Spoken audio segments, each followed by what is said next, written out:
xaaskayga hore ee Khadra Ahmed Dacar oo aan 6 bilood ka hor isku furnay dalka Faransiiska maanta ay aqal galaysaa.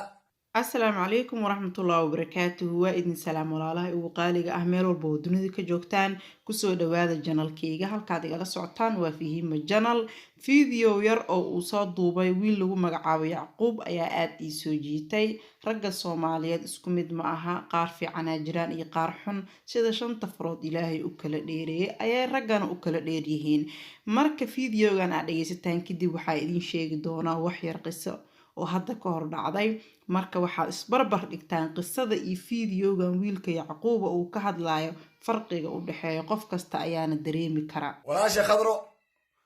hadii jaceelkeena dhamaaday walaaltinimadana ma dhamaan walaalka Yacquub oo ku jecel yahay qalbigayga waa ku nadiif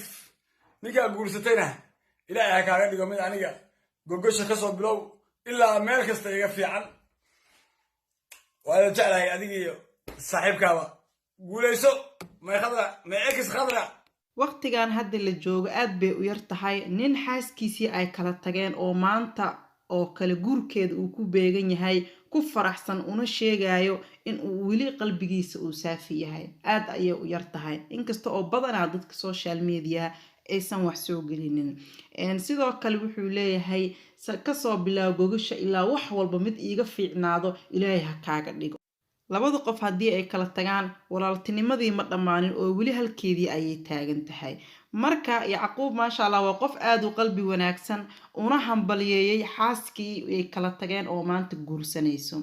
sidoo kale marka qisadan yaraan rabaa inaan idin sheego hadda ka hor gabar Soomaaliyeed iyo ninkeedii ayaa kala tageen waxayna ku noolaayeen wadanka South Africa ninkii iyo gabadhii markay kala tageen dhowr bilood kadib gabadhii waxa ay damacday inay nin kale guursato maadaama ninkii ay kala tageen gabadhii marka ay guurkeedii iyo arrimaheedii ay diyaarsatay ninkii ay kala tageen waxa uu soo maqlay xaaskiisii hore oo canugna u dhashay in uu nin kale guursan rabo ninkii waa uu maseeray habeen ay tahay uu soo wacay wuxuuna ku yiri bari ayaan ku imaanayaa wuu sii balansaday subaxdii uu imaaday asigoo maxaa la dhahaa afaarihii uu ku dili lahaa gabadhii sii diyaarsaday oo hore u soo qaatay markii albaabka ay ka furtana wuxuu ku bilaaway qalabkii uu watay gabadhiina waa ay dhimatay marka ragga Soomaaliyeed isku mid ma aha xitaa dumarka laftirkooda isku mid ma aha oo qaar fiican iyo qaar xunba way ku jiraan hadda waxaad arkaysaa Yacquub inuu ku faraxsan yahay guurka ay guursatay xaaskii ay kala tageen halka ragga qaarna badanaa waxaad arkaysaa gabadha marka ay kala tagaan kadib in ay ka maseeraan ninka ay guursanayaan oo waaba furtay maxay tahay maseerka